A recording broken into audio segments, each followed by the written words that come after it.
들키지 않았다고 끝난 건 아니었습니다. 아무도 보지 않았던 그 순간, 아무도 알지 못했던 그 선택, 시간이 지나면 사라질 줄 알았던 그 결정이 어느 날 갑자기 당신 앞에 나타납니다. 그것도 당신이 전혀 예상하지 못한 방식으로, 피할 수 없는 형태로 말입니다. 오늘 우리는 성경이 말하는 가장 무거운 진실 중 하나를 마주하려 합니다. 보이지 않는 죄와 그것이 만들어낸 결과에 대한 이야기입니다. 이것은 단순한 도덕적 경고가 아닙니다. 이것은 하나님이 창조하신 이 세계가 작동하는 방식에 대한 이야기입니다. 많은 사람들이 착각합니다. 들키지 않으면 괜찮다고, 시간이 지나면 잊혀진다고, 아무도 모르면 없던 일이 된다고 생각합니다. 하지만 성경은 전혀 다른 이야기를 들려줍니다. 숨겨진 것은 드러나고 감추어진 것은 알려지며 보이지 않던 것이 결국 모든 사람 앞에 나타난다는 것입니다. 그런데 더 놀라운 사실이 있습니다. 하나님은 그 모든 과정 속에서 단 한 가지를 기다리고 계셨다는 것입니다.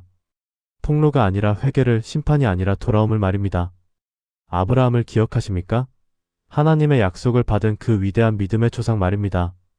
그런데 그에게도 아무도 모르게 넘어간 순간이 있었습니다. 이집트 땅에 내려갔을 때의 일입니다. 그는 자신의 아내 사라를 누이라고 속였습니다. 파라오 앞에서 말입니다. 그 순간 아브라함은 무엇을 생각했을까요? 아마도 이렇게 생각했을 것입니다. 이것은 작은 거짓말이다. 우리를 보호하기 위한 어쩔 수 없는 선택이다. 나중에 진실을 말하면 된다. 아무도 다치지 않을 것이다. 들키지 않았습니다. 적어도 처음에는 말입니다. 사라는 파라오의 궁으로 들어갔고 아브라함은 그 대가로 많은 재물을 받았습니다. 양과 소와 나귀와 종들과 낙타들을 받았습니다. 모든 것이 순조롭게 진행되는 것처럼 보였습니다. 하지만 하나님은 보고 계셨습니다. 그리고 개입하셨습니다. 파라오의 집에 큰 재앙이 내렸습니다. 아브라함의 거짓말 때문이었습니다.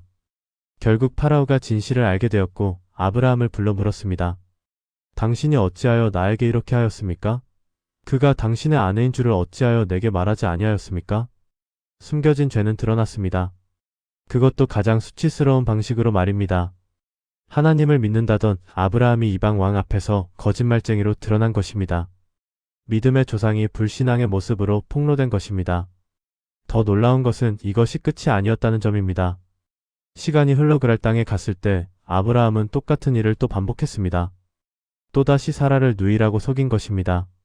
이번에는 아비멜렉 왕 앞에서 말입니다. 첫 번째 일로부터 배우지 못했습니다. 드러났던 죄를 또다시 숨긴 것입니다. 그리고 또다시 하나님이 개입하셔야 했습니다.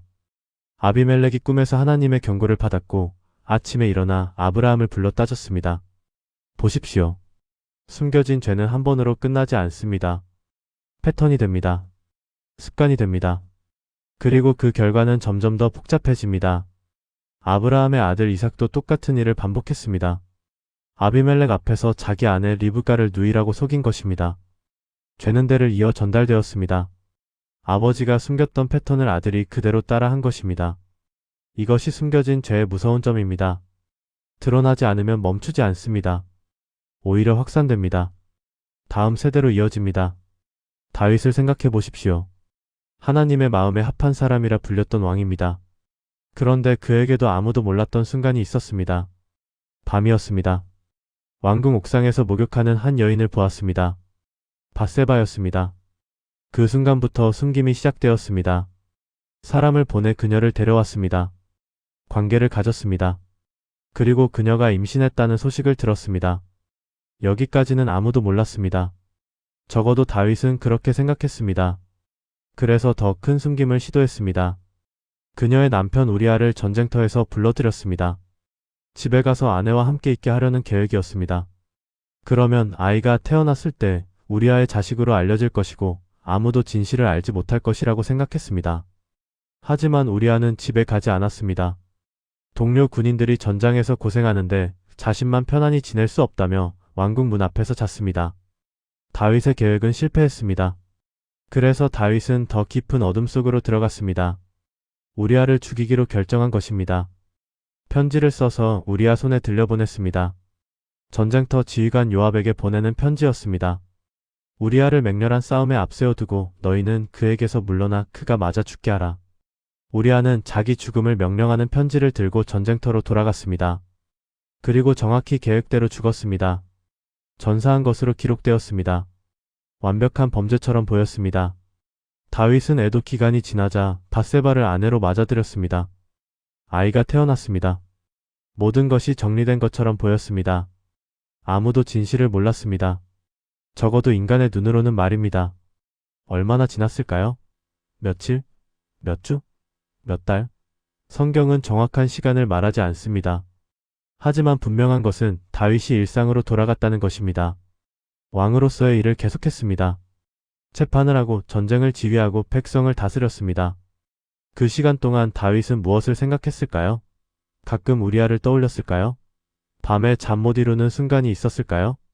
아니면 점점 잊혀져 갔을까요? 바쁜 일상 속에서 묻혀갔을까요? 이것이 숨겨진 죄의 특징입니다. 시간이 지나면 희미해지는 것처럼 느껴집니다. 처음에는 양심이 찔렸지만 하루하루 지나면서 그 느낌이 둔해집니다. 새로운 일들이 생기고 다른 생각들이 그 자리를 채웁니다. 하지만 하나님은 잊지 않으셨습니다. 그리고 마침내 선지자 나단을 보내셨습니다. 나단은 다윗에게 한 이야기를 들려주었습니다. 부자와 가난한 자의 이야기였습니다. 한 부자가 있었는데 양과 소가 심이 많았습니다. 가난한 자도 있었는데 그에게는 작은 암양 새끼 한 마리밖에 없었습니다. 그런데 부자에게 손님이 왔을 때 자기 양을 잡지 않고 가난한 자의 양을 빼앗아 잡았다는 이야기였습니다. 다윗이 크게 노하여 말했습니다. 여호와의 살아계심을 두고 맹세하노니 이런 일을 행한 사람은 마땅히 죽을 자라. 그가 불쌍히 여기는 마음도 없이 이런 일을 행하였으니 그 양 새끼를 4배나 갚아 주어야 하리라. 그때 나단이 말했습니다. 당신이 그 사람입니다. 침묵이 흘렀을 것입니다. 다윗의 얼굴에서 혈색이 사라졌을 것입니다. 모든 것이 한순간에 무너졌습니다. 숨겨졌던 모든 것이 드러난 것입니다.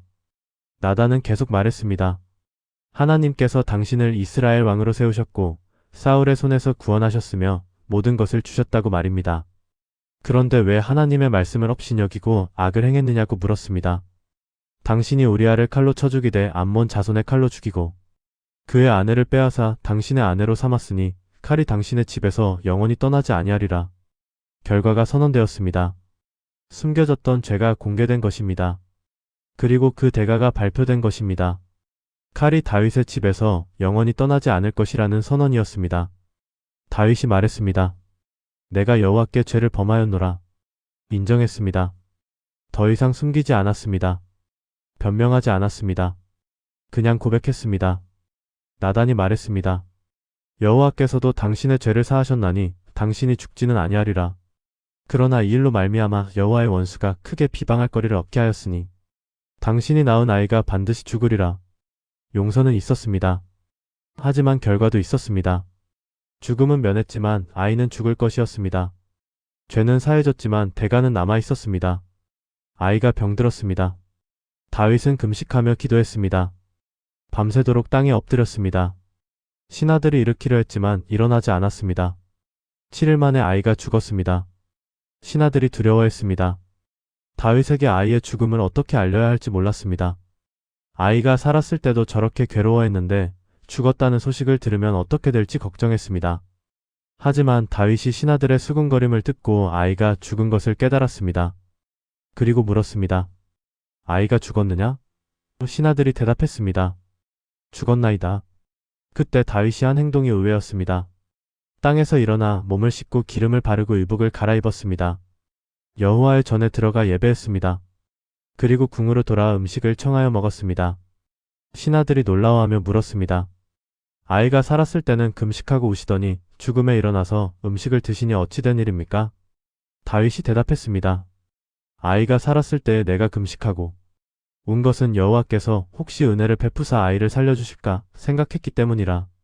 그러나 이제 죽었으니 내가 어찌 금식하랴. 내가 그를 다시 돌아오게 할 수 있겠느냐. 나는 그에게로 가겠지만 그는 내게로 돌아오지 아니하리라. 받아들였습니다. 결과를 인정한 것입니다. 되돌릴 수 없다는 것을 받아들인 것입니다. 이것이 숨겨진 죄가 드러난 후의 현실입니다. 용서는 받을 수 있지만 결과는 남습니다. 하지만 이야기는 여기서 끝나지 않았습니다. 칼이 다윗의 집에서 떠나지 않을 것이라는 예언은 그대로 이루어졌습니다. 다윗의 아들 암논이 이복 누이 다말을 강간했습니다. 다른 아들 압살롬이 암논을 죽였습니다. 압살롬이 반역을 일으켰습니다. 다윗이 예루살렘에서 도망쳐야 했습니다. 압살롬이 아버지의 후궁들과 관계를 가졌습니다. 온 이스라엘이 보는 앞에서 말입니다. 나단이 예언했던 그대로였습니다.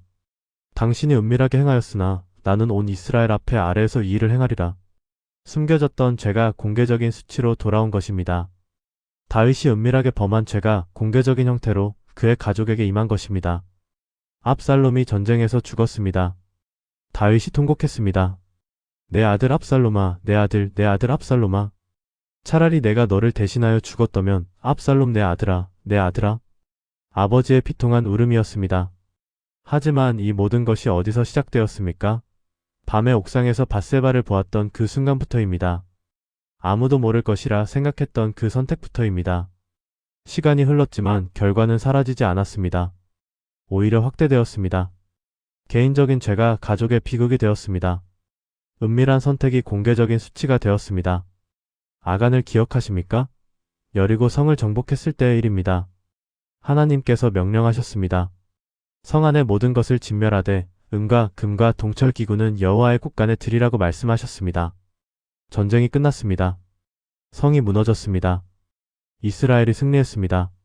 모든 것이 순조로워 보였습니다. 다음 목표는 아이 성이었습니다. 작은 성이었습니다. 정찰꾼들이 보고했습니다. 온 백성이 다 올라갈 필요가 없습니다. 2~3천 명만 올라가서 아이를 치게 하소서. 자신감이 넘쳤습니다. 여리고를 정복했는데 작은 아이 성쯤이야 문제없을 것이라 생각했습니다. 그래서 3,000명만 올라갔습니다. 패배했습니다. 아이 성 사람들이 이스라엘 군대를 쳤습니다. 36명이 죽었습니다. 이스라엘 군대가 도망쳤습니다. 백성의 마음이 녹아 물같이 되었습니다. 여호수아가 옷을 찢고 땅에 엎드렸습니다. 저녁까지 말입니다. 장로들도 함께 엎드렸습니다. 티끌을 머리에 뒤집어 쓰고 말입니다. 여호수아가 부르짖었습니다. 슬프도소이다 주 여호와여. 어찌하여 이 백성을 인도하여 요단을 건너게 하시고 우리를 아모리 사람의 손에 넘겨 멸망시키려 하셨나이까. 우리가 요단 저쪽을 족하게 여겨 거주하였다면 좋았을 것을. 주여, 이스라엘이 그의 원수 앞에서 돌아섰으니 내가 무슨 말을 하오리까. 하나님께서 대답하셨습니다. 일어나라. 어찌하여 이렇게 엎드렸느냐? 이스라엘이 범죄하여 내가 그들에게 명령한 나의 언약을 어겼나니 곧 그들이 바친 물건을 가져가고 도둑질하며 속이고 그것을 그들의 기구 가운데에 두었느니라. 누군가 숨긴 것이 있었습니다. 여리고 성에서 취하지 말아야 할 것을 취한 사람이 있었던 것입니다. 그 한 사람의 숨겨진 죄 때문에 전체가 패배한 것입니다. 하나님께서 말씀하셨습니다. 너희가 그 바친 물건을 너희 중에서 멸하지 아니하면 내가 다시는 너희와 함께 있지 아니하리라. 제비를 뽑았습니다. 지파별로, 촉속별로, 가족별로 좁혀갔습니다. 마침내 유다 지파 세라 촉속 삽디 가족의 아간이 뽑혔습니다. 여호수아가 아간에게 말했습니다. 내 아들아, 청하노니 이스라엘의 하나님 여호와께 영광을 돌려 그 앞에 차백하고 내가 행한 일을 내게 말하라. 그것을 내게 숨기지 말라. 아간이 대답했습니다. 참으로 나는 이스라엘의 하나님 여호와께 범죄하였나이다. 내가 행한 일은 이러하니이다. 내가 노력한 물건 중에 시날산의 아름다운 외투한 벌과 은 200세겔과 50세겔 되는 금 덩이 하나를 보고 탐내어 가졌나이다. 보소서, 이제 그것들을 내 장막 가운데 땅속에 감추었는데 은은 그 밑에 있나이다. 보았고 탐냈고 가졌고 감추었습니다. 4단계였습니다. 그리고 아무도 몰랐습니다.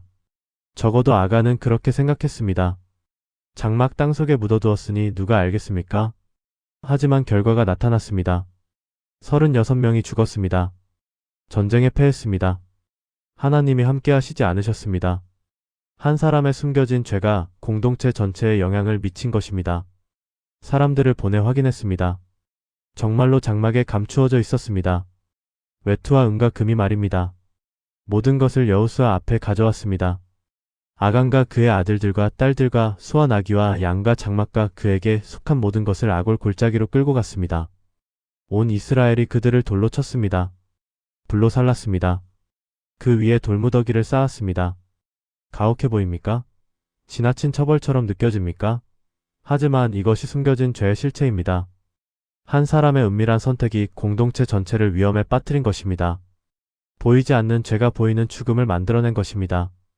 아골 골짜기, 곤란의 골짜기라는 뜻입니다. 그곳은 숨겨진 죄가 드러나는 장소가 되었습니다. 은밀한 탐욕이 공개적인 심판을 받는 장소가 되었습니다. 게하시를 생각해 보십시오. 엘리사의 사환이었습니다.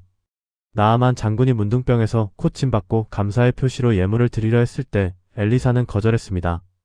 아무것도 받지 않았습니다. 하지만 게하시가 생각했습니다. 우리 주인이 이 아람 사람 나아만에게 면하여 주고 그가 가지고 온 것을 그의 손에서 받지 아니하였도다. 여호와께서 살아계심을 두고 맹세하노니 내가 그의 뒤를 쫓아가서 무엇이든지 그에게서 받으리라. 나아만을 쫓아갔습니다. 나아만이 수레에서 내려 맞이했습니다. 게하시가 거짓말을 했습니다. 내 주인이 나를 보내시며 말씀하시기를 마침 선지자의 제자 중 두 청년이 에브라임 산지에서 내게로 왔으니 청하건대 그들에게 은 1달란트와 옷 2벌을 주라 하시더이다. 나아만이 기뻐하며 은 2달란트를 주었습니다. 옷 2벌과 함께 말입니다. 사환 둘에게 지어보냈습니다. 언덕에 이르러 게하시가 그것들을 받아 집에 감추고 사환들을 돌려보냈습니다. 완벽한 계획처럼 보였습니다. 엘리사는 모를 것입니다. 나아만은 돌아갔습니다. 증거가 없습니다. 돈과 옷은 안전하게 숨겨졌습니다. 게하시가 들어가 주인 앞에 섰습니다. 엘리사가 물었습니다. 게하시야, 내가 어디서 왔느냐? 게하시가 대답했습니다. 당신의 종이 아무데도 가지 아니하였나이다. 또 거짓말을 했습니다. 이미 한 번 거짓말로 돈을 얻었으니 또 한 번 거짓말로 숨길 수 있을 것이라 생각했습니다. 하지만 엘리사가 말했습니다. 그 사람이 수레에서 내려 너를 맞이할 때 내 마음이 함께 가지 아니하였느냐? 지금이 어찌 은을 받으며 옷을 받으며 감람원이나 포도원이나 양이나 소나 남종이나 여종을 받을 때이냐? 들켰습니다. 보이지 않는 눈이 보고 있었습니다. 하나님의 선지자가 영으로 함께 있었습니다. 숨길 수 없었던 것입니다. 엘리사가 선언했습니다. 그러므로 나아만의 문둥병이 내게 들어 내 자손에게 미쳐 영원토록 이르리라. 게하시가 엘리사 앞에서 물러나오는데 문둥병이 발하여 눈같이 되었습니다. 즉각적인 결과였습니다. 숨겼던 탐욕이 눈에 보이는 병이 되었습니다. 은밀한 거짓말이 공개적인 저주가 되었습니다. 그것도 대대로 이어질 저주가 된 것입니다. 아나니아와 삽비라를 기억하십니까? 초대교회 시절의 일입니다. 많은 믿는 사람들이 재산과 소유를 팔아 사도들 앞에 가져다 두었습니다. 각 사람의 필요에 따라 나누어 주려는 것이었습니다. 바나바도 자기 밭을 팔아 그 값을 가져다 사도들 발 앞에 두었습니다. 아름다운 모습이었습니다. 공동체가 하나 되어 서로 돌보는 모습이었습니다. 아나니아도 그의 아내 삽비라와 더불어 소유를 팔았습니다. 하지만 그 값에서 얼마를 감추고 얼마만 가져다가 사도들 발 앞에 두었습니다. 무엇이 문제였습니까? 전부를 드리지 않은 것입니까? 아닙니다. 문제는 거짓말이었습니다. 일부만 가져오면서 전부인 것처럼 속인 것이었습니다. 베드로가 말했습니다. 아나니아야, 어찌하여 사탄이 내 마음에 가득하여 내가 성령을 속이고 땅값 얼마를 감추었느냐? 땅이 그대로 있을 때에는 내 땅이 아니며 판 후에도 내 마음대로 할 수가 없더냐? 어찌하여 이 일을 내 마음에 두었느냐? 사람에게 거짓말한 것이 아니요 하나님께로다. 핵심을 찔렀습니다. 사람을 속인 것이 아니라 하나님을 속인 것이라고 말입니다. 사람 앞에서는 감출 수 있을지 모르지만 하나님 앞에서는 감출 수 없다는 것입니다. 아나니아가 이 말을 듣고 엎드러져 혼이 떠났습니다. 즉사한 것입니다. 청년들이 일어나 시신을 싸서 메고 나가 장사했습니다. 3시간쯤 지나 그의 아내 삽비라가 들어왔습니다. 그 일을 알지 못했습니다. 베드로가 물었습니다. 그 땅 판값이 이것뿐이냐? 내게 말하라. 삽비라가 대답했습니다. 예, 이것뿐입니다. 거짓말을 이어갔습니다. 남편과 짰던 계획을 그대로 실행한 것입니다. 베드로가 말했습니다. 너희가 어찌 함께 꾀하여 주의 영을 시험하려 하느냐? 보라, 내 남편을 장사하고 오는 사람들의 발이 문 앞에 이르렀으니 그들이 너를 메어 내가리라. 삽비라도 즉시 베드로의 발 앞에 엎드러져 혼이 떠났습니다. 청년들이 들어와 죽은 것을 보고 메어다가 그의 남편 곁에 장사했습니다. 온 교회와 이 일을 듣는 사람들이 다 크게 두려워했습니다. 당연한 반응이었습니다. 숨겨진 거짓이 즉각적인 죽음을 가져온 것을 목격했기 때문입니다. 왜 이렇게 가혹한 결과였을까요? 초대교회를 세우시는 하나님의 뜻이 있었습니다. 처음부터 거룩한 기준을 세우신 것입니다. 하나님 앞에서는 아무것도 숨길 수 없다는 것을 보여주신 것입니다. 이 일이 있은 후 교회는 어떻게 되었습니까? 주를 믿고 더하는 사람이 남녀 큰 무리나 되었습니다. 두려움이 경외심이 되었고 경외심이 믿음을 낳은 것입니다. 가룟 유다를 생각해 보십시오. 예수님의 12제자 중 하나였습니다. 돈계를 맡았습니다. 그런데 요한복음은 그가 도둑이었다고 기록합니다. 그 돈계에서 돈을 훔쳤다는 것입니다. 얼마나 오래되었을까요? 언제부터 시작되었을까요? 처음에는 작은 액수였을 것입니다. 아무도 눈치채지 못할 정도로 말입니다. 그리고 점점 대담해졌을 것입니다. 마리아가 지극히 비싼 향유를 예수님 발에 부었을 때 유다가 말했습니다. 어찌하여 이 향유를 300데나리온에 팔아 가난한 자들에게 주지 아니하였느냐? 그럴듯한 말이었습니다. 가난한 자들을 생각하는 것처럼 보였습니다. 하지만 요한은 기록합니다. 이렇게 말하면 가난한 자들을 생각함이 아니요 그는 도둑이라 돈계를 맞고 거기 넣는 것을 훔쳐가미러라. 거룩한 척하며 숨긴 것입니다. 가난한 자를 염려하는 척하면서 실제로는 자기 배를 채우려던 것입니다.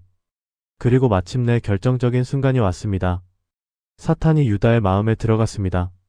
대제사장들에게 가서 말했습니다. 내가 예수를 너희에게 넘겨주리니 얼마를 주려느냐? 그들이 은 30개를 달아주었습니다. 그때부터 유다가 예수를 넘겨줄 기회를 찾았습니다.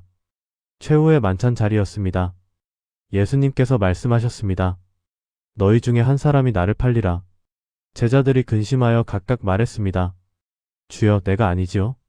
유다도 물었습니다. 랍비여, 내가 아니지요? 같은 질문이었습니다. 다른 제자들처럼 말입니다.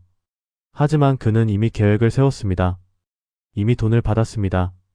예수님께서 대답하셨습니다. 내가 말하였도다. 들켰습니다. 숨겨졌던 계획이 드러난 것입니다. 겟세만의 동산이었습니다. 유다가 큰 무리를 데리고 왔습니다. 예수님께 입맞추었습니다. 신호였습니다. 배신의 입맞춤이었습니다. 예수님께서 말씀하셨습니다. 유다야, 내가 입맞춤으로 인자를 파느냐?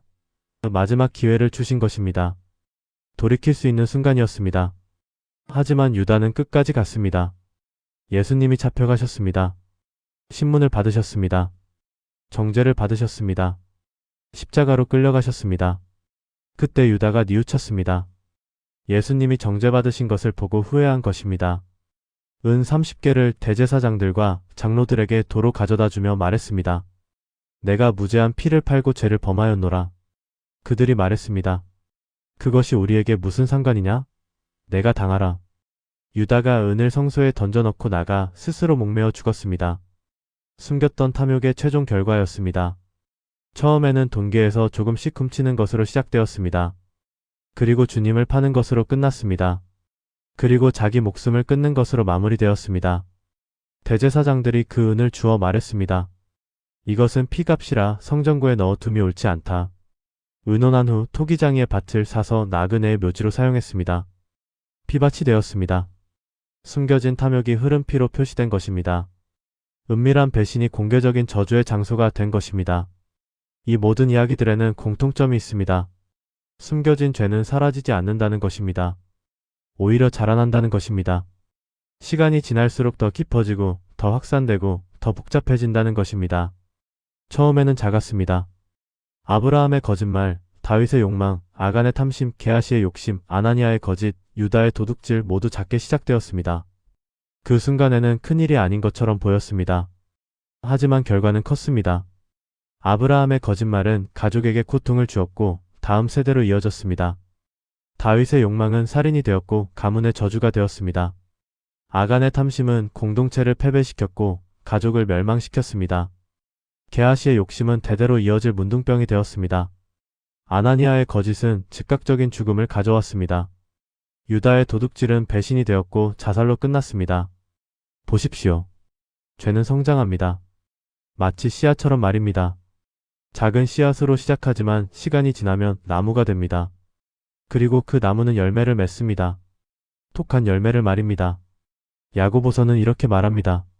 사람이 시험을 받을 때 내가 하나님께 시험을 받는다 하지 말지니 하나님은 악에게 시험을 받지도 아니하시고 친히 아무도 시험하지 아니하시느니라. 오직 각 사람이 시험을 받는 것은 자기 욕심에 끌려 미혹됨이니 욕심이 잉태한즉 죄를 낳고 죄가 장성한즉 사망을 낳느니라. 단계가 있습니다. 욕심, 잉태, 죄, 장성, 사망입니다. 욕심으로 시작해서 사망으로 끝나는 것입니다. 그리고 이 모든 과정이 은밀하게 진행됩니다. 적어도 처음에는 말입니다. 갈라디아서는 말합니다. 스스로 속이지 말라. 하나님은 업신여김을 받지 아니하시나니 사람이 무엇으로 심든지 그대로 거두리라. 자기의 육체를 위하여 심는 자는 육체로부터 썩어질 것을 거두고 성령을 위하여 심는 자는 성령으로부터 영생을 거두리라. 심는다는 표현을 주목하십시오. 죄는 심는 것입니다. 땅 속에 심어지는 것입니다. 보이지 않는 곳에 심어지는 것입니다. 하지만 반드시 자라나서 보이게 됩니다. 그리고 열매를 맺습니다. 거둬야 할 열매를 말입니다. 시간이 문제입니다. 심는 것과 거두는 것 사이에는 시간이 있습니다. 그 시간 때문에 사람들이 착각합니다. 아무 일도 일어나지 않는 것처럼 보이기 때문입니다. 씨를 심은 다음날 밭을 보면 아무 변화가 없습니다. 일주일이 지나도 땅은 그대로입니다. 한 달이 지나도 조용합니다. 그래서 사람들이 생각합니다. 괜찮은가 보다, 아무 일도 일어나지 않는가 보다, 잊혀진 것 같다. 하지만 땅속에서는 일이 진행되고 있습니다. 씨가 썩고 있습니다. 뿌리가 내리고 있습니다. 싹이 준비되고 있습니다. 보이지 않지만 자라나고 있는 것입니다. 그러다가 어느 날 땅이 갈라집니다. 싹이 올라옵니다. 보이기 시작하는 것입니다. 그리고 계속 자랍니다. 줄기가 되고 가지가 되고 열매를 맺습니다. 이것이 숨겨진 죄가 작동하는 방식입니다. 즉각적으로 드러나지 않습니다. 시간이 필요합니다. 성장 기간이 필요합니다. 하지만 반드시 드러납니다. 그것도 열매의 형태로 드러나는 것입니다. 전도서는 말합니다. 악한 일의 징벌이 속히 실행되지 아니하므로 인생들이 악을 행하기에 마음이 담대하도다. 핵심을 짚었습니다. 속히 실행되지 아니하므로라는 표현입니다. 즉각적인 결과가 없기 때문에 사람들이 계속 악을 행한다는 것입니다. 시간 차이가 착각을 만드는 것입니다. 하지만 같은 전도서는 이렇게 계속합니다. 죄인은 100번이나 악을 행하고도 장수하거니와 내가 분명히 아노니 하나님을 경외하는 자들은 하나님 앞에서 경외함으로 복을 받을 것이요 악인은 복을 받지 못하리니 그날이 그림자와 같으므로 장수하지 못할 것임이니라. 시간이 지나도 하나님은 잊지 않으신다는 것입니다. 인간이 잊어도 세상이 잊어도 증거가 사라져도 하나님은 기억하신다는 것입니다. 민수기는 말합니다. 너희의 죄가 반드시 너희를 찾아내리라. 찾아낸다는 표현이 무섭습니다. 죄가 숨어 있어도 그것이 당신을 찾아온다는 것입니다. 당신이 피해도 따라온다는 것입니다. 누가복음에서 예수님은 말씀하셨습니다. 감추인 것이 드러나지 않을 것이 없고 숨은 것이 알려지지 않을 것이 없느니라. 이러므로 너희가 어두운 데서 말한 모든 것이 광명한 데서 들리고 너희가 골방에서 귓속말한 것이 지붕 위에서 전파되리라. 모든 것이 드러날 것이라는 선언입니다. 어두운 데서 한 말이 밝은 데서 들릴 것이고 귓속말이 지붕 위에서 외쳐질 것이라는 경고입니다. 왜 이렇게까지 하십니까? 하나님이 잔인하셔서입니까? 사람들을 벌주기 위해서입니까? 아닙니다. 진실이 중요하기 때문입니다. 하나님은 진실의 하나님이십니다. 거짓은 하나님의 본성과 맞지 않습니다. 숨김은 하나님의 왕국과 양립할 수 없습니다. 빛의 세계에서는 어둠이 존재할 수 없는 것입니다. 요한일서는 말합니다. 하나님은 빛이시라. 그에게는 어둠이 조금도 없으시다. 그러므로 빛 가운데 행하지 않으면 하나님과 사귐이 있을 수 없다는 것입니다. 그런데 여기서 한 가지 더 중요한 진리가 있습니다. 하나님은 단순히 죄를 폭로하시려는 것이 아니라는 점입니다. 회개의 기회를 주시려는 것입니다. 베드로후서는 말합니다. 주의 약속은 어떤 이들이 더디다고 생각하는 것 같이 더딘 것이 아니라 오직 주께서는 너희를 대하여 오래 참으사 아무도 멸망하지 아니하고 다 회개하기에 이르기를 원하시느니라. 더디다는 것입니다. 심판이 즉각 오지 않는 이유가 무엇입니까? 오래 참으시기 때문입니다. 회개하기를 원하시기 때문입니다. 다윗의 경우를 다시 보십시오. 밧세바와 관계한 후 나단이 찾아오기까지 얼마나 시간이 흘렀습니까? 정확히 알 수 없지만 적어도 아이가 태어날 때까지는 기다리신 것입니다. 그 시간 동안 다윗이 스스로 회개할 기회를 주신 것입니다. 하지만 다윗은 회개하지 않았습니다. 오히려 일상으로 돌아갔습니다. 왕의 일을 계속했습니다. 시편을 썼을지도 모릅니다. 하나님을 찬양했을지도 모릅니다. 하지만 고백하지는 않았습니다. 그래서 하나님이 나단을 보내신 것입니다. 더 이상 기다릴 수 없었기 때문입니다. 회개의 기회를 충분히 주었지만 사용하지 않았기 때문입니다. 나단이 와서 당신이 그 사람입니다 라고 말했을 때 그제서야 다윗이 고백했습니다. 내가 여호와께 죄를 범하였노라. 그리고 시편 51편을 썼습니다. 하나님이여 주의 인자를 따라 내게 은혜를 베푸시며 주의 많은 긍휼을 따라 내 죄악을 지워주소서. 나의 죄악을 말갛게 씻으시며 나의 죄를 깨끗이 제하소서. 나는 내 죄가를 아오니 내 죄가 항상 내 앞에 있나이다. 진정한 회개였습니다. 변명하지 않았습니다. 정당화하지 않았습니다. 그냥 고백했습니다. 깨끗하게 해달라고 간청했습니다. 그리고 이렇게 기도했습니다. 하나님이여 내 속에 정결한 마음을 창조하시고 내 안에 정직한 영을 새롭게 하소서. 나를 주 앞에서 쫓아내지 마시며 주의 성령을 내게서 거두지 마소서. 정직한 영을 구했습니다. 이것이 핵심입니다. 숨기는 영이 아니라 정직한 영 말입니다. 감추는 마음이 아니라 드러내는 마음 말입니다. 하나님께서 응답하셨습니다. 죄를 사하셨습니다. 하지만 결과는 남았습니다. 아이는 죽었습니다. 칼은 집에서 떠나지 않았습니다. 용서와 결과 둘 다 있었던 것입니다. 이것이 중요한 구분입니다. 하나님은 용서하십니다. 회개하는 자를 받아주십니다. 하지만 죄의 결과까지 없애주시는 것은 아닙니다. 뿌린 것을 거두는 법칙은 계속 작동합니다. 솔로몬을 보십시오. 다윗의 아들입니다. 지혜를 구했습니다. 하나님께서 지혜를 주셨습니다. 그것도 아주 많이 주셨습니다. 성전을 지었습니다. 이스라엘이 부강해졌습니다. 하지만 나이가 들면서 변했습니다. 많은 이방 여인들을 사랑했습니다. 700명의 왕비와 300명의 첩이 있었습니다. 하나님께서 경고하셨던 것을 정확히 행한 것입니다. 그 여인들이 그의 마음을 돌렸습니다. 노년에 이르러 그의 아내들이 그의 마음을 돌려 다른 신들을 따르게 했습니다. 시돈 사람의 여신 아스다롯과 암몬 사람의 가증한 밀곰을 따랐습니다. 모압의 가증한 그모스를 위하여 산당을 지었습니다. 서서히 진행되었습니다. 하루아침에 우상 숭배자가 된 것이 아닙니다. 조금씩 천천히 한 걸음씩 멀어진 것입니다. 하나님께서 진노하셨습니다. 2번이나 나타나셔서 경고하셨지만 순종하지 않았기 때문입니다. 그래서 말씀하셨습니다. 내가 이렇게 행하여 나의 언약과 내가 내게 명령한 법도를 지키지 아니하였으니 내가 반드시 이 나라를 내게서 찢어 빼앗아 내 신하에게 주리라. 결과가 선언되었습니다. 하지만 즉시 오지 않았습니다. 그러나 내 아버지 다윗을 위하여 내 세대에는 이 일을 행하지 아니하고 내 아들의 손에서 찢어 빼앗으리라. 다음 세대로 연기되었습니다. 다윗 때문이었습니다. 하지만 취소된 것은 아니었습니다. 연기된 것뿐이었습니다. 르호보암 때에 정확히 그대로 되었습니다. 북쪽 지파들이 반역했습니다. 우리가 다윗과 무슨 관계가 있느냐? 이새의 아들에게서 받을 유산이 없도다. 이스라엘아 각각 자기 장막으로 돌아가라. 나라가 찢어졌습니다. 솔로몬의 은밀한 우상 숭배가 공개적인 분열을 가져온 것입니다. 개인의 타협이 국가의 비극이 된 것입니다. 시간을 보십시오. 솔로몬이 우상을 섬기기 시작한 때부터 나라가 분열된 때까지 시간이 흘렀습니다. 그 사이에 솔로몬이 죽었습니다. 새 왕이 즉위했습니다. 평화로운 전환처럼 보였습니다.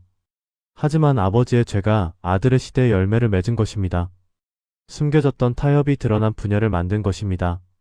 엘리 제사장을 생각해 보십시오. 경건한 사람이었습니다. 제사장직을 수행했습니다. 하나님을 섬겼습니다. 하지만 그의 아들들이 문제였습니다. 홈미더와 비느하스는 행실이 나빴습니다. 여호와를 알지 못했습니다. 제사장의 직분을 악용했습니다. 사람들이 제사 드리러 올 때 고기를 강제로 빼앗았습니다. 회막문에서 수종드는 여인들과 동침했습니다. 사람들이 엘리에게 고해 바쳤습니다. 엘리가 아들들에게 말했습니다. 너희가 어찌하여 이런 일을 하느냐? 내가 모든 백성에게서 너희의 악행을 듣노라. 내 아들들아 그리하지 말라. 내게 들리는 소문이 좋지 아니하니라. 말은 했습니다. 하지만 행동하지 않았습니다. 제사장직에서 물러나게 하지 않았습니다. 징계하지 않았습니다. 그냥 말로만 꾸짖었을 뿐입니다. 하나님께서 사람을 보내셨습니다. 이스라엘의 하나님 여호와께서 이같이 말씀하시되 너희의 조상의 집이 애굽에서 바로의 집에 속하였을 때 내가 그들에게 나타나지 아니하였느냐? 이스라엘 모든 지파 중에서 너희의 조상의 집을 택하여 내 제사장으로 삼아 내 제단에 올라 분향하며 내 앞에서 에봇을 입게 하지 아니하였느냐? 특권을 상기시켰습니다. 제사장으로 선택받은 것을 말입니다. 그리고 책망하셨습니다. 너희가 어찌하여 내가 명령한 나의 재물과 예물을 탐내어 보며 내 아들들을 나보다 더 중하게 여겨 내 백성 이스라엘이 드리는 가장 좋은 것으로 너희 몸을 살찌게 하느냐? 핵심을 찔렀습니다. 아들들을 하나님보다 더 중하게 여겼다는 것입니다. 그들의 악행을 막지 않은 것이 하나님을 경시한 것이라는 말씀이었습니다. 그래서 선언하셨습니다. 이러므로 이스라엘의 하나님 여호와께서 말씀하시기를 내가 전에 내 집과 내 조상의 집이 내 앞에 영원히 행하리라 하였으나 이제 여호와께서 말씀하시기를 결단코 그렇게 하지 아니하리니 나를 존중하게 여기는 자를 내가 존중하게 여기고 나를 멸시하는 자를 내가 경멸하리라. 취소되었습니다. 영원할 것 같던 제사장직이 끝날 것이라는 선언이었습니다. 그리고 더 무서운 예언이 이어졌습니다. 보라, 내가 내 팔을 끊으며 내 조상의 집의 팔을 끊어 내 집에 노인이 하나도 없게 하리니 너는 나의 처소가 이스라엘에게 모든 복을 내릴 때에도 내 집에 환난을 볼 것이요 내 집에 영원토록 노인이 없을 것이며 내가 내 제단에서 끊어버리지 아니할 내 사람이 내 눈을 쇠잔하게 하고 내 마음을 슬프게 할 것이요 내 집에서 생산하는 모든 자가 한창 때에 죽으리라. 구체적인 결과였습니다. 집안에 노인이 없을 것이고 가족이 한창 때에 죽을 것이라는 예언이었습니다. 시간이 흘렀습니다. 엘리의 아들들은 계속 악을 행했습니다. 블레셋과의 전쟁이 일어났습니다. 이스라엘이 패했습니다. 4,000명이 죽었습니다. 백성들이 하나님의 궤를 가져오기로 결정했습니다. 엘리의 두 아들 홈미더와 비나스가 궤와 함께 왔습니다. 온 이스라엘이 큰 소리로 외쳤습니다. 블레셋 사람들이 두려워했지만 용기를 내어 싸웠습니다. 이스라엘이 또 패했습니다. 이번에는 3만 명이 죽었습니다. 하나님의 궤를 빼앗겼습니다. 엘리의 두 아들이 죽었습니다. 소식을 전하는 자가 실로로 달려왔습니다. 온 성읍이 부르짖었습니다. 98세의 엘리가 성문 곁 길가에 앉아 기다리고 있었습니다. 하나님의 궤로 인하여 마음이 떨렸기 때문입니다. 그 사람이 와서 말했습니다. 온 성읍에 알렸습니다. 엘리가 부르짖는 소리를 듣고 물었습니다. 이 소란한 소리는 무슨 까닭이냐? 사람이 엘리에게 급히 와서 말했습니다. 나는 진중에서 나온 자라. 내가 오늘 진중에서 도망하여 왔나이다. 엘리가 물었습니다. 내 아들아, 일이 어떻게 되었느냐? 전령이 대답했습니다. 이스라엘이 블레셋 사람 앞에서 도망하였고 백성 가운데 큰 살육이 있었으며 당신의 두 아들 홈미더와 비나스도 죽임을 당하였고 하나님의 궤는 빼앗겼나이다. 하나님의 궤를 말할 때 엘리가 자기 의자에서 뒤로 넘어져 문 곁에서 목이 부러져 죽었습니다. 나이가 많고 비대한 까닭이었습니다. 한순간이었습니다. 두 아들이 죽고 하나님의 궤를 빼앗기고 자신도 죽었습니다. 오랫동안 묵인했던 죄가 한날의 심판을 가져온 것입니다. 그의 며느리 비나스의 아내도 아이를 베고 해산할 즈음이었습니다. 시아버지가 죽고 남편이 죽고 하나님의 궤를 빼앗겼다는 소식을 들었습니다. 갑자기 아파서 몸을 구부리고 해산했습니다. 죽어갈 때 곁에 선 여인들이 말했습니다. 두려워하지 말라. 아들을 낳았도다. 그러나 대답도 하지 않고 관념하지도 아니하고 아이의 이름을 이가봇이라 하여 이르기를 영광이 이스라엘에서 떠났다 하였습니다. 하나님의 궤가 빼앗기고 그의 시아버지와 남편이 죽었기 때문입니다. 영광이 떠났다는 이름이었습니다. 숨겨졌던 죄의 최종 결과였습니다. 오랫동안 방치했던 악이 한순간에 모든 것을 앗아간 것입니다. 하지만 하나님은 언제나 회개의 길을 열어놓으셨습니다.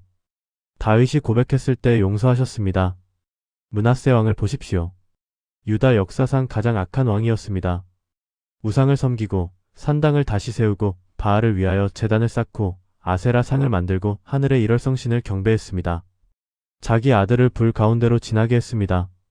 점치고 사수를 사용하며 신접한 자와 박수를 신임했습니다. 여호와의 전 안에 우상을 세웠습니다.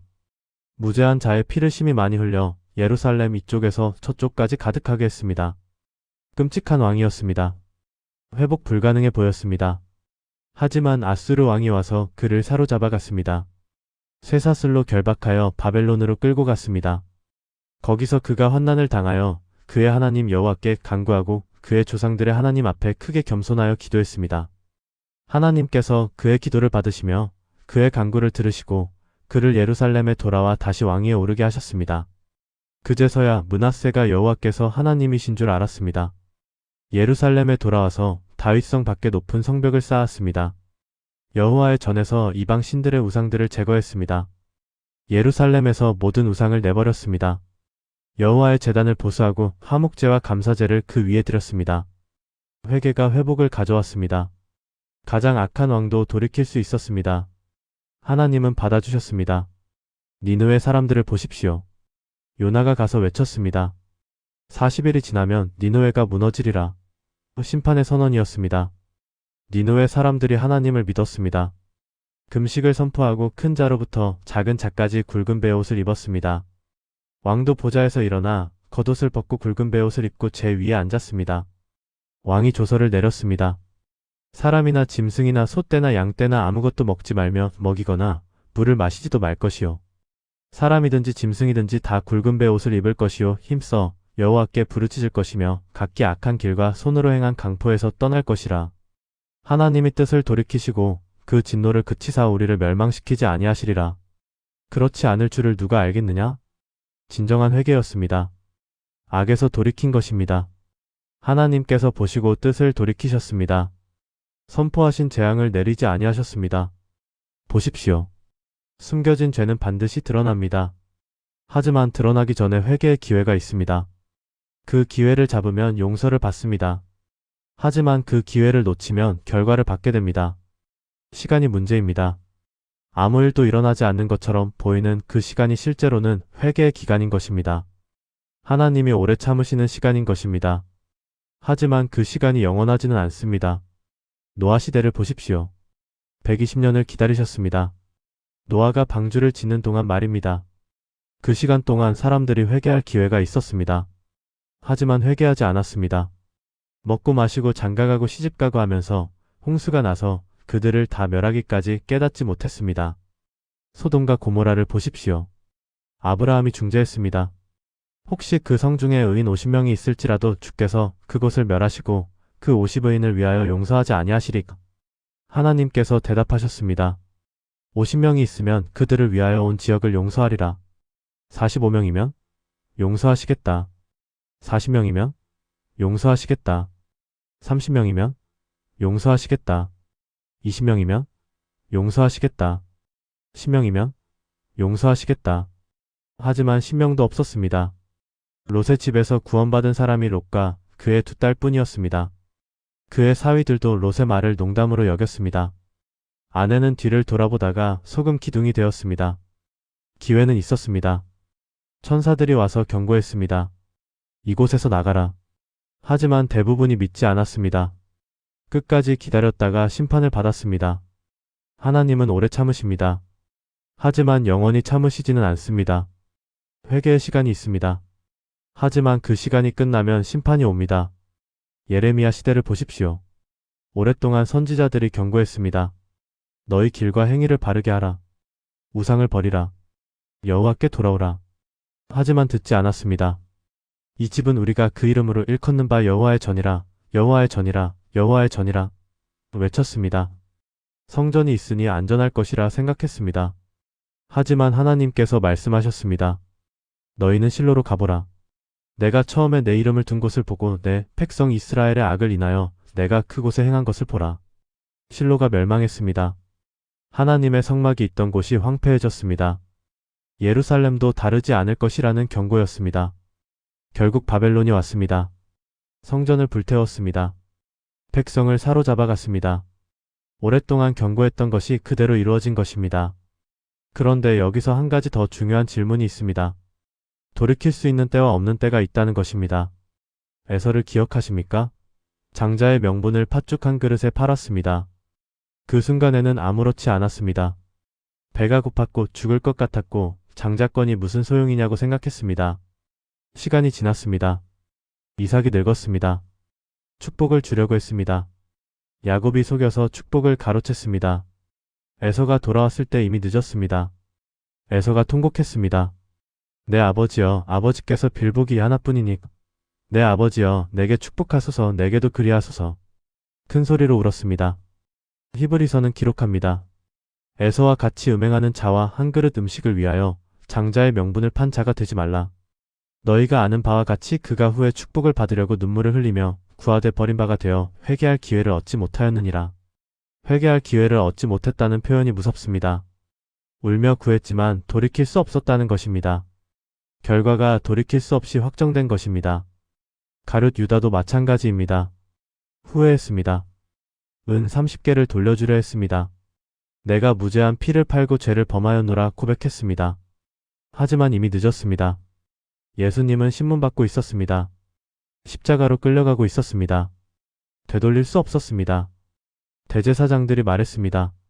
그것이 우리에게 무슨 상관이냐? 내가 당하라. 차갑게 거절당했습니다. 회개가 받아들여지지 않은 것입니다. 그래서 스스로 목숨을 끊었습니다. 후회는 있었지만 회개는 없었습니다. 돌이킴이 있었지만 회복은 없었습니다. 차이가 무엇입니까? 후회와 회개의 차이는 무엇입니까? 후회는 결과를 안타까워하는 것입니다. 회개는 죄 자체를 뉘우치는 것입니다. 후회는 들킨 것을 슬퍼하는 것입니다. 회개는 하나님께 돌아가는 것입니다. 가룟 유다는 후회했지만 회개하지 않았습니다. 베드로를 보십시오. 예수님을 3번 부인했습니다. 닭이 울었습니다. 예수님께서 돌아보셨습니다. 베드로가 밖에 나가 심히 통곡했습니다. 부활 후에 예수님께서 베드로를 찾으셨습니다. 요한의 아들 시몬아, 내가 나를 사랑하느냐? 3번 물으셨습니다. 3번 부인한 것을 회복시키신 것입니다. 베드로가 회개했습니다. 그리고 회복되었습니다. 오순절에 성령이 임했습니다. 담대히 설교했습니다. 3,000명이 회개했습니다. 교회의 기둥이 되었습니다. 차이는 하나님께 돌아갔느냐 안 갔느냐입니다. 유다는 대제사장들에게 갔습니다. 베드로는 예수님께 갔습니다. 그것이 운명을 갈랐습니다. 그렇다면 우리에게 주어진 메시지는 무엇입니까? 첫째, 숨겨진 죄는 사라지지 않습니다. 시간이 지나도 아무도 몰라도 증거가 없어도 남아있습니다. 그리고 반드시 열매를 맺습니다. 둘째, 하나님은 모든 것을 보십니다. 은밀한 것도 어두운 것도 감춰진 것도 다 보십니다. 우리가 숨길 수 있는 것은 아무것도 없습니다. 셋째, 심판이 즉시 오지 않는 것은 은혜의 기간입니다. 회개할 기회를 주시는 것입니다. 그 시간을 낭비하지 말아야 합니다. 넷째, 회개하면 용서받습니다. 어떤 죄라도 예수 그리스도의 피로 씻어집니다. 하지만 결과까지 없어지는 것은 아닙니다. 다섯째, 돌이킬 수 있는 때가 있습니다. 기회가 영원하지 않습니다. 오늘이 그날입니다. 지금이 그때입니다. 요한일서는 말합니다. 만일 우리가 우리 죄를 자백하면 그는 미쁘시고 의로우사 우리 죄를 사하시며 우리를 모든 불의에서 깨끗하게 하실 것이요. 자백하라는 것입니다. 숨기지 말라는 것입니다. 변명하지 말라는 것입니다. 그냥 고백하라는 것입니다. 시편 기자는 말합니다. 내가 토설하지 아니할 때에 종일 신음함으로 내 뼈가 쇠하였도다. 주의 손이 주야로 나를 누르시오니 내 진액이 화하여 여름 가뭄에 마름같이 되었나이다. 숨기는 것이 고통이었습니다. 내면이 썩어가는 것이었습니다. 하지만 고백하자 달라졌습니다. 내가 이르기를 내 허물을 여호와께 자복하리라 하고 주께 내 죄를 아뢰고 내 죄악을 숨기지 아니하였더니 곧 주께서 내 죄악을 사하셨나이다. 즉각적인 반응이었습니다. 고백하자마자 용서가 임한 것입니다. 짐이 내려진 것입니다. 자유가 온 것입니다. 하나님은 폭로를 원하신 것이 아니었습니다. 돌아오기를 기다리신 것입니다. 심판을 목적으로 하신 것이 아니라 회복을 목적으로 하신 것입니다. 탕자의 비유를 보십시오. 아들이 재산을 달라고 했습니다. 아버지가 나누어 주었습니다. 아들이 먼 나라로 가서 허랑방탕하게 재산을 낭비했습니다. 재산이 다 떨어졌습니다. 기근이 들었습니다. 돼지를 치는 일을 했습니다. 돼지가 먹는 쥐엄 열매로 배를 채우고자 했지만 주는 자가 없었습니다. 그때 정신이 들었습니다. 내 아버지에게는 양식이 풍족한 품꾼이 얼마나 많은가? 나는 여기서 줄여 죽는구나. 내가 일어나 아버지께 가서 이르기를 아버지, 내가 하늘과 아버지께 죄를 지었사오니 지금부터는 아버지의 아들이라 일컬음을 감당하지 못하겠나이다. 나를 품꾼의 하나로 보소서 하리라. 일어나서 아버지께로 갔습니다. 아직도 거리가 먼데 아버지가 보고 측은히 여겨 달려가 묵을 안고 입을 맞추었습니다. 아들이 말했습니다. 아버지, 내가 하늘과 아버지께 죄를 지었사오니 지금부터는 아버지의 아들이라 일컬음을 감당하지 못하겠나이다. 아버지가 종들에게 말했습니다. 제일 좋은 옷을 내어다가 입히고 손에 가락지를 끼우고 발에 신을 신기라. 그리고 살찐 송아지를 끌어다가 잡으라. 우리가 먹고 즐기자. 이 내 아들은 죽었다가 다시 살아났으며 내가 잃었다가 다시 얻었노라. 받아주셨습니다. 기다리고 계셨습니다. 멀리서부터 보고 계셨습니다. 돌아오기만을 기다리셨던 것입니다. 이것이 하나님의 마음입니다. 숨겨진 죄를 폭로하여 수치를 주려는 것이 아닙니다. 돌아오게 하여 회복시키려는 것입니다. 예수님께서 말씀하셨습니다. 인자가 온 것은 잃어버린 자를 찾아 구원하려 함이라. 찾으시는 것입니다. 숨어있는 자를 찾으시는 것입니다. 숨겨진 죄가 있습니까? 아무도 모르는 선택이 있습니까? 감춰진 타협이 있습니까? 묻어둔 거짓이 있습니까?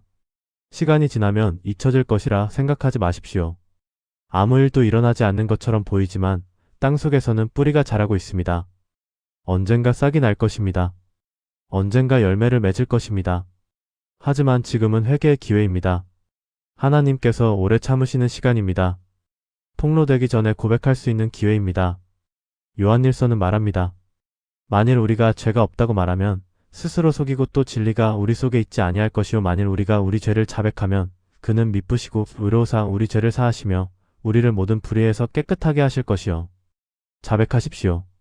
더 이상 숨기지 마십시오. 변명하지 마십시오. 정당화하지 마십시오. 그냥 고백하십시오. 하나님은 받아주실 것입니다. 용서하실 것입니다. 깨끗하게 하실 것입니다. 회복시키실 것입니다. 보이지 않는 죄는 반드시 드러납니다. 하지만 그것을 드러나기 전에 고백하는 것과 드러난 후에 탄로나는 것은 전혀 다릅니다. 다윗은 나단이 오기 전에 고백할 수 있었습니다. 하지만 하지 않았습니다. 그래서 선지자가 와서 폭로해야 했습니다. 고백은 있었지만 수치도 함께 왔습니다. 하지만 지금 이 순간 당신은 선택할 수 있습니다. 스스로 하나님 앞에 나아가 고백할 수 있습니다. 아무도 모르는 사이에 깨끗함을 받을 수 있습니다. 그것이 하나님께서 원하시는 것입니다. 폭로가 아니라 회개를, 심판이 아니라 회복을, 수치가 아니라 자유를 원하시는 것입니다. 오늘이 그날입니다. 지금이 그때입니다. 더 이상 미루지 마십시오. 열매가 맺히기 전에 뿌리를 뽑으십시오. 결과가 오기 전에 원인을 제거하십시오.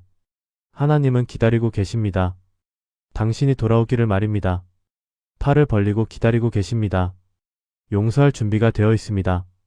이제 선택은 당신의 몫입니다. 여러분, 오늘 이 말씀이 여러분의 마음에 와닿기를 바랍니다. 하나님께서는 여러분을 사랑하시고 회개하고 돌아오기를 간절히 기다리고 계십니다. 이 영상이 도움이 되셨다면 구독 버튼을 눌러주시고 좋아요로 응원해주세요.